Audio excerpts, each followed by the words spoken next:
Протест поради немање вода и блокада на меѓународниот пат кон Бугарија организираа денес жителите од Делчевското село Звегор.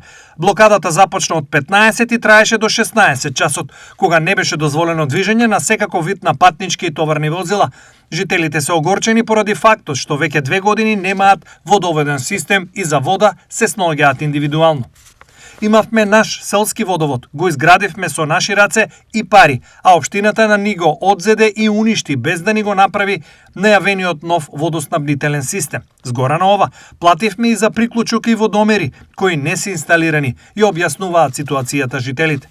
Протестот ќе продолжи во наредните денови во истиот термин, од 15 до 16 часот, се додека нивниот проблем не се реши. Поради активната лоша ситуација, утринава тие бараа средба со градоначалникот на Делчево, Горан Трајковски, и во голем број се собраа пред општината.